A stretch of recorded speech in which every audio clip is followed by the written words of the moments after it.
할렐루야! 오늘도 우리와 함께 하시는 주님의 이름을 찬양합니다. 또한 이 시간 함께 예배드리고 있는 울릉 한인교회 성도들에게 인사를 전합니다. 여러분 모두를 주님의 이름으로 사랑합니다.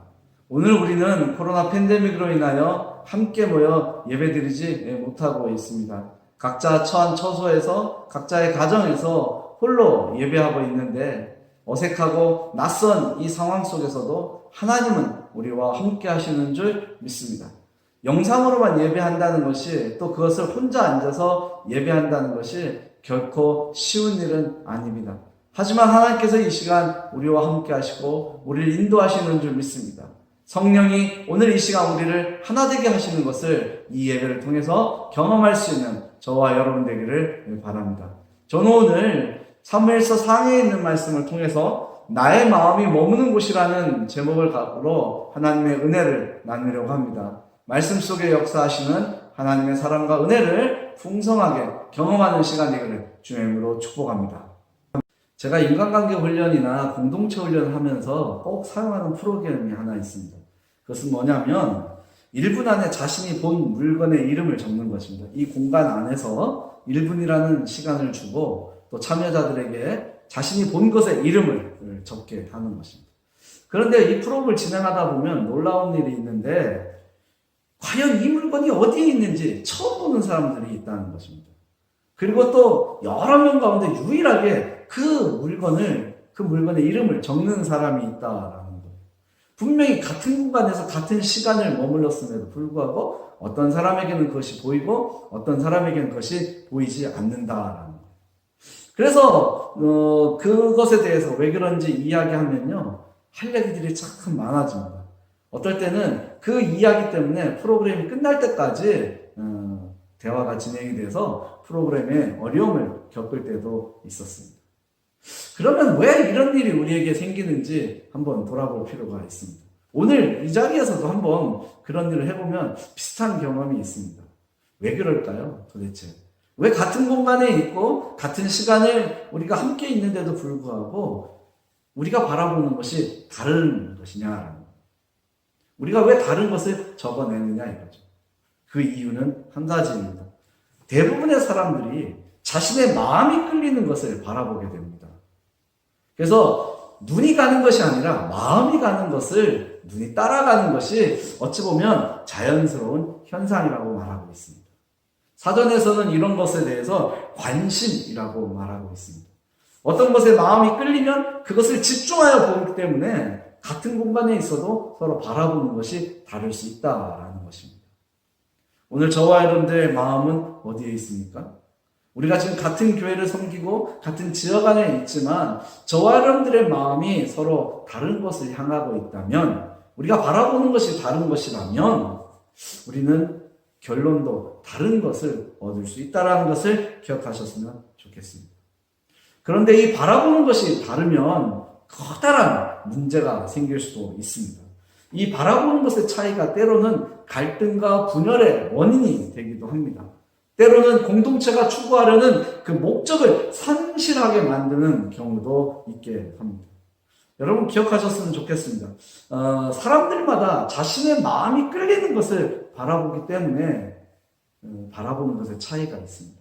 그리고 이 바라보는 것에 차이가 있기 때문에 삶의 방식이나 목적이 달라질 수 있다는 사실입니다. 그래서 우리는 이 마음을 잘 다루어야만 합니다. 이 마음을 잘못 다루면 커다란 문제가 생길 수 있습니다. 마음을 잘 다룰 때 문제를 예방할 수도 있고 어려움을 이겨낼 수 있는 힘을 얻기도 합니다. 그러나 안타까운 것은 이 마음을 관리하거나 조절하는 것이 결코 쉽지 않다라는 것입니다. 때문에 성경은 잠언서 25장 28절의 말씀을 통해서 자기의 마음을 제어하지 아니하는 자는 성읍이 무너지고 성벽이 없는 것과 같다라고 말씀하고 있습니다. 마음을 제어하지 못하면 성벽이 없는 것과 같다. 이 무방비 상태가 된다는 거죠. 적의 침입으로부터 보호받을 수 있는 것이 없어진다라는 거예요. 그리고 또 잠언서 4장 23절은 이런 말씀을 우리에게 선포합니다. 모든 지킬 만한 것 중에 더욱 내 마음을 지키라. 생명이 근원이 이에서 납니다. 마음에서 생명의 근원이 날 수 있다라는 것입니다. 오늘 우리는 이 사실을 주목해야 합니다. 마음이 얼마나 중요한지, 마음을 관리하고 마음을 다스리고 마음을 절제하는 것이 얼마나 중요한지 오늘 말씀을 통해서 확인할 수 있으면 좋겠습니다. 하나님은 이스라엘 백성들에게 주의 말씀을 그의 마음에 새기라고 말씀하고 있습니다. 신명기서 6장 6절에 있는 말씀입니다. 오늘 내가 네게 명하는 이 말씀을 너는 마음에 새기라. 하나님이 돌판에 십계명을 주셨지만 그 말씀을 돌판에 새기는 것이 아니라 그들의 마음판에 새기고 하나님의 말씀을 따라 행하라고 말씀하고 있는 것입니다. 또 여호수아에게 말씀합니다. 좌로나 우로나 치우치지 말며 살아라 라는 것입니다. 이게요, 좌로나 우로나 치우치지 않으려면 그 마음의 중심이 하나님께 있어야만 합니다. 그렇지 않으면 좌로 치우칠 수 있고 우로 치우칠 수 있는 삶의 모습을 가질 수 있다라는 것입니다. 그런데 구약 성경을 읽다 보면요, 하나님의 관심과 이스라엘 백성들의 관심이 너무나도 다르다는 사실을 발견할 수 있게 됩니다. 특별히 지난 주간 저와 여러분들이 함께 나눈 이 사무엘서 3권의 말씀을 보면 하나님의 관심과 사람들의 관심의 차이가 무엇이었는지 뚜렷하게 알 수 있습니다. 이 시간 말씀을 통해서 이스라엘 백성들의 마음이 어디에 머물러 있었고 그것이 하나님의 관심과는 어떤 차이가 있었는지 확인할 수 있기를 바랍니다. 그리고 자신의 삶을 돌아보고 자신의 마음이 어디에 머물러 있는지 확인해 보시기를 바랍니다.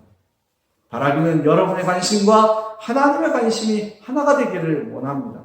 그래서 하나님이 계획하신 일들이 저와 여러분들의 삶 속에서 이루어지는 멋진 경험을 저와 여러분들이 하게 되기를 바랍니다. 자, 그럼 이제 말씀 속으로 들어가 봅시다. 사무엘을 비롯한 이스라엘 백성들이 마음이 어디에 머물러 있었는지, 도대체 왜 하나님과의 관심의 차이가 생겼는지 이제 말씀을 통해서 살펴보겠습니다. 하나님의 뜻, 하나님의 계획이 왜 사람들 속에 다르게 보여졌는지, 다르게 나타났는지 그 이유를 찾을 수 있는 저와 여러분 되기를 주님으로 축복합니다. 자, 그러면 말씀 속으로 들어가 봅시다. 8장 1절의 말씀을 한번 봅니다. 사무엘이 늙음에 그의 아들들을 이스라엘 사사로 삼으니.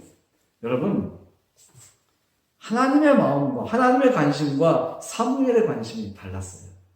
첫째는 사무엘의 마음이 그 아들들에게 그 아들을 사사로 세습하고 사사로 세우려는 것에 마음이 있었습니다. 이것이 하나님과 사무엘의 마음의 첫 번째 차이입니다. 우리는 사사가 어떤 사람인지 알고 있습니다. 사사는 하나님의 도움으로 또 이스라엘 백성들을 구원하기 위하여 하나님께서 보내신 사람입니다. 사람이 세우는 것이 아니라, 자신이 하고 싶다고 하는 것이 아니라 하나님이 세우셔서 하나님이 세워주는 직분입니다. 이건 사람이 결코 할 수 없어요. 내가 선택하거나 나의 의지로 할 수 있는 것이 사사가 아닙니다. 하지만 언제부턴가 이 사사의 직분을 세습하려는 그 욕심이 사람들 마음속에 생깁니다. 특별히 기드온의 아들들 속에서 그런 일이 생기는데요. 그 아비멜렉이라는 아들이 있습니다.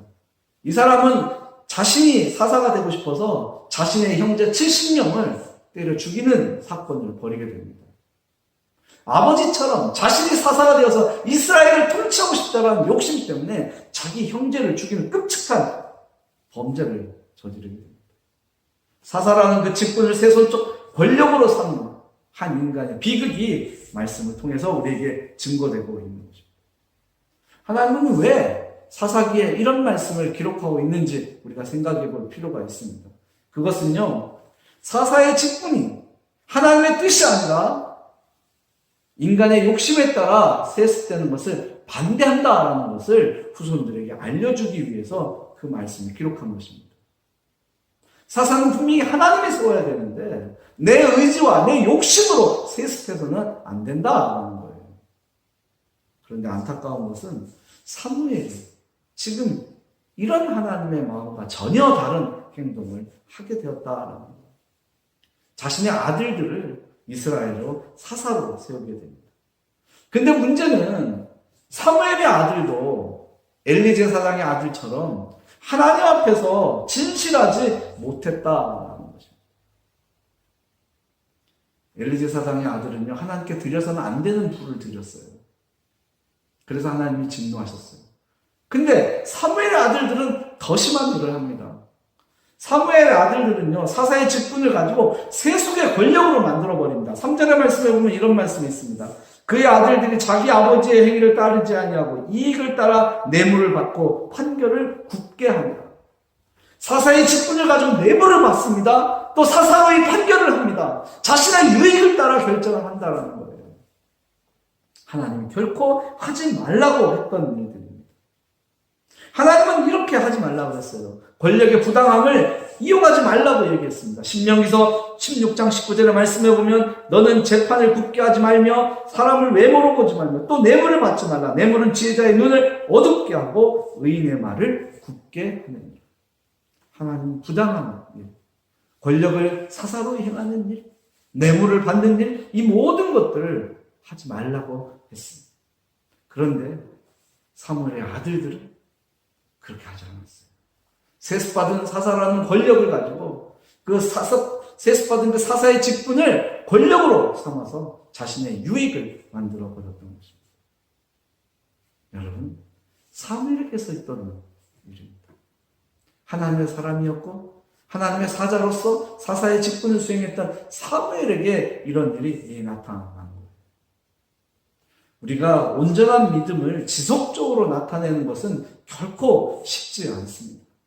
수많은 유혹이 우리를 흔들게 되고 또 연약한 육신이 세월의 무게에 눌려서 쓰러지는 경우가 종종 있습니다. 때문에 오랜 신앙생활을 했던 선배들, 우리 목회자들 속에서 그런 실수들이 많이 나타나고 있습니다.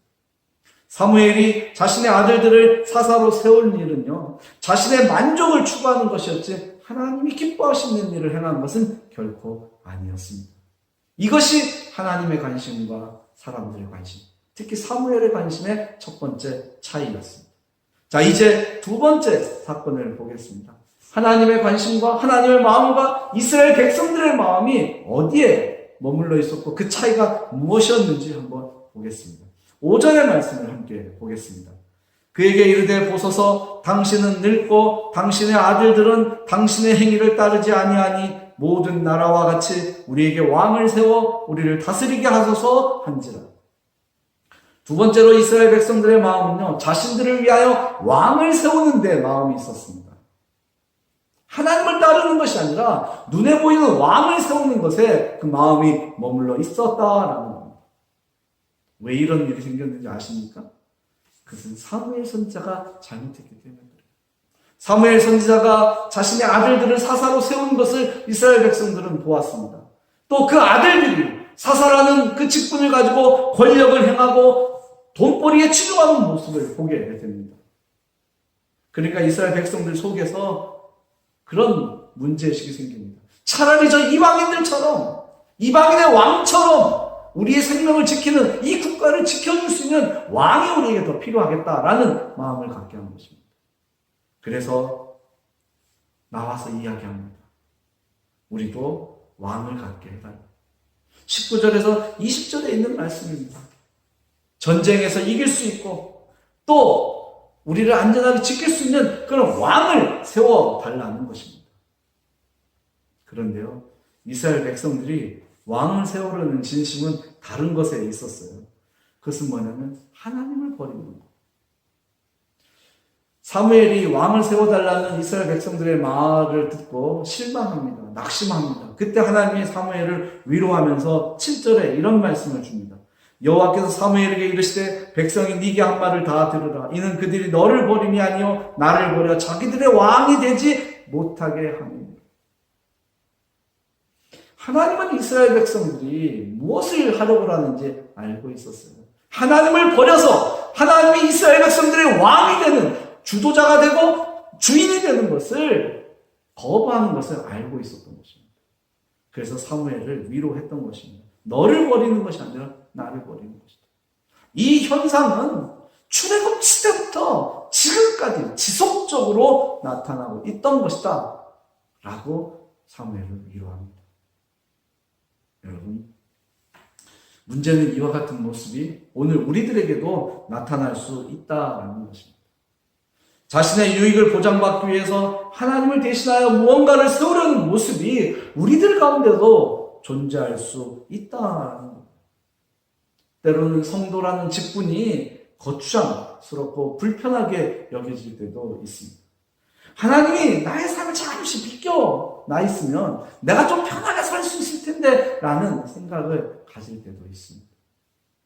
그냥 내게 주어진 이 직분을 잠시 내려놓고 있었으면 좋겠다. 그러면 내 마음대로 내 유익을 위해서 살 수 있겠다라고 생각하는 경우도 있습니다. 그런데요, 하나님께서 이런 모습을 결코 원하지 않는다라는 것입니다. 하나님께서는 자신을 떠난 이스라엘 백성들을 다시는 돌보지 않겠다라고 말씀합니다. 하나님이 18절에 말씀을 하셨습니다. 18절의 말씀을 보면 이렇습니다. 그날에 너희는 너희가 택한 왕으로 말미암아 부르짖되 그날에 여호와께서 너희에게 응답하지 아니하시리라 하니.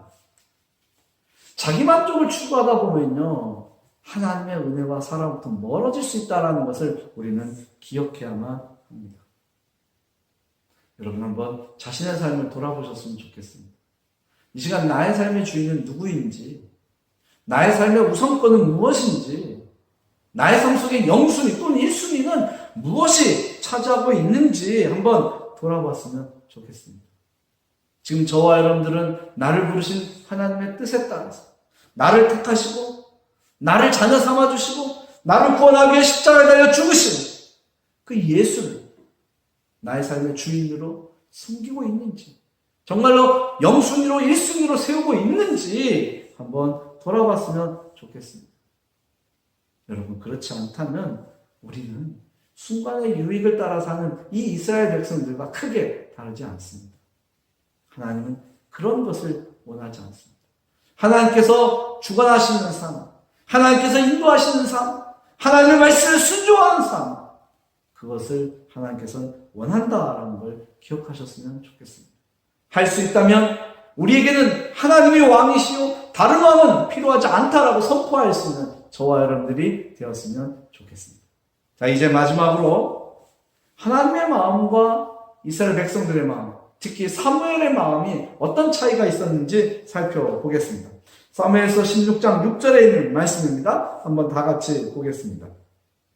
그들이 오매 사무엘이 엘리압을 보고 마음에 이르기를 여호와의 기름 부으실 자가 과연 주님 앞에 있도다 하였다. 여러분, 사무엘의 마음은요, 사람의 외모에 머물러 있었습니다. 이게 무슨 소리냐면요, 하나님께서 이스라엘 백성들 가운데 왕을 택하셨어요.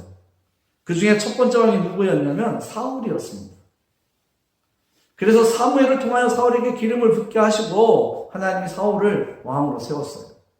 그런데 하나님께서 이 사무엘을 왕으로 세우신 일을 후회하였습니다.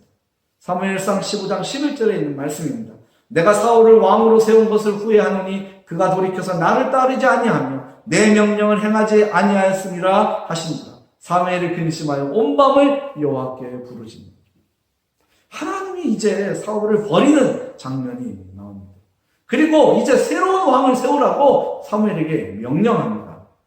하나님이 예비해 놓으셨다. 문제는 사무엘이 그 사람을 찾아야 한다는 것입니다. 사무엘이 하나님이 예비해 놓으신 사람을 찾으러 가야 하는 거예요. 자, 여기서 한번 사무엘의 모습을 상상해 보십시오. 사무엘은 어려서부터 하나님과 동행하였고요, 하나님의 말씀을 따랐고요, 하나님이 하시는 일을 대신하여 행하였습니다. 하나님의 뜻이 무엇인지 사무엘은 잘 알고 있었습니다. 자, 그런데 엘리압을 만나서는요, 잠시 그가 혼란을 일으킵니다. 자기 눈에 보기에 좋은 사람이었어요. 외모가 훤칠하고 정말 딱 잘생겼고, 야, 지도자감이다. 하나님이 저 사람을 예비하셨구나 라고 생각합니다. 오늘날 교회들이 이 담임 목사를 후임자로 뽑을 때 여러 조건이 있는데 어떤 교회는 이 키도 본답니다. 175 이상. 저 같은 사람은 뭐 그런 데는 갈 수 없어요. 키가 그만큼도 안 되고 외모도 뭐 그렇게 준수하지도 않기 때문에. 그런데 많은 교회들이 그 사람의 영성이나 신학적 깊이를 보는 것이 아니라 일단 외모를 보고 흡족해 합니다. 그리고 선택하는 경우가 종종 있습니다. 근데 지금 사무엘도 이런 잘못을 범합니다. 그래서 기름을 부으려고 합니다. 하나님이 엘리압을 선택해 왔구나, 예비해 놓으셨구나, 나를 만나게 하셨구나 라고 생각합니다. 그때 하나님이 주신 말씀입니다. 사람은 외모를 보지만 나는 중심을 본다라는 것입니다. 이 말씀이 바로 여기에서 등장하는 겁니다. 그런 후에 하나님이 예비하신 다윗을 만나게 하셨고 또 다윗에게 기름 부어서 이스라엘의 왕으로 세웠다라는 것입니다. 여러분 기억하셨으면 좋겠습니다. 세상을 살다 보면요, 하나님의 뜻과 방법을 따라 온전하게 살지 못할 때가 있습니다. 자신의 생각과 자신의 판단에 따라서 또 자신의 방법에 따라서 어떤 것을 결정할 때가 있습니다. 여러분, 그러나 그 중요한 때에 우리는 생각해야 합니다. 하나님의 마음이 과연 어디에 있을까? 하나님의 뜻은 과연 무엇일까? 분별할 수 있도록 기도하고 부족하다면 하나님 주시는 지혜로 우리를 나아가요. 하나님 주시는 지혜로 우리의 삶을 만들어 나가야 합니다. 세상의 기준으로 볼 때 우리 가운데 뛰어나다고 평가될 수 있는 사람이 별로 없을 수도 있습니다. 그러나 중요한 것은 주눅들지 말아야 합니다. 실망하지 말아야 합니다. 하나님은 우리를요, 새롭게 만들어 주셨어요. 자신을 십자가에 달려 죽으시게 하시고 또 독생자 예수를 십자가에 달려 죽으시게 하시고 우리를 완전히 새로운 존재가 되게 했다는 것입니다. 낭중지추라는 말을 여러분들은 아실 겁니다. 비록 우리들의 모습이 겉모습은 초라해 보이고 다른 사람과 비교할 때 아무 것을 갖지 못한 모습처럼 보일 수도 있습니다. 하지만 하나님께서 우리를 특별한 존재로 세우셨고 하나님 우리를 보물로 여겨주시는 줄 믿습니다. 이 사실을 잊지 마십시오. 우리는 하나님의 특별한 존재요, 하나님의 특별한 보물입니다. 하나님이 예비하신 자의 모습이 바로 이렇습니다. 엘리압과 다윗의 모습을 보면 좀 그랬던 것 같아요. 막내 아들인데도 불구하고 아버지 이새는 이 다윗에게 험한 일을 시킵니다. 귀하게 생각하지 않았어요. 근데 하나님 보시기에 다윗은 귀한 존재였다. 그래서 다윗을 택하였고 다윗을 예비하셨고 사무엘을 통하여 그에게 기름 붓게 하셨던 겁니다.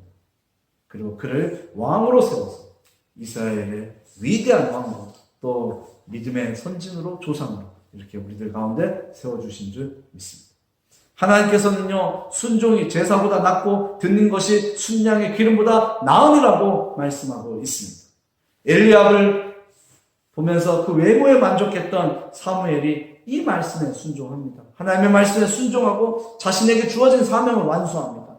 자신의 고집을 따른 것이 아니라 하나님의 말씀, 하나님의 계획이 이런 것이구나 라고 생각하고 돌이켜 다윗에게 기름을 붓고 자신에게 주어진 사명을 완수하는 것, 이것이 사무엘서에 나타난 말씀입니다. 자, 여러분 한번 돌아보셨으면 좋겠습니다. 지금 이 순간 우리의 마음은 어디에 머물러 있습니까?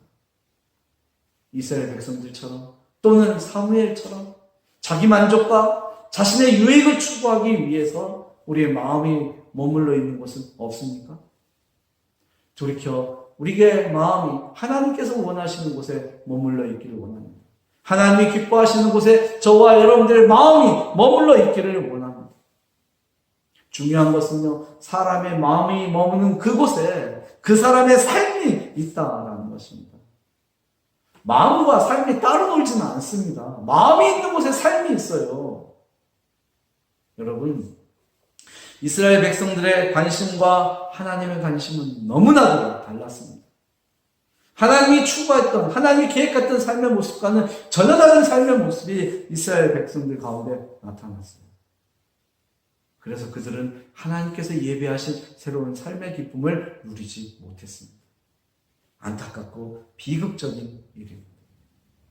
이 시간 우리들의 마음이 향하는 곳에 하나님의 관심이 머물러 있기를 원합니다.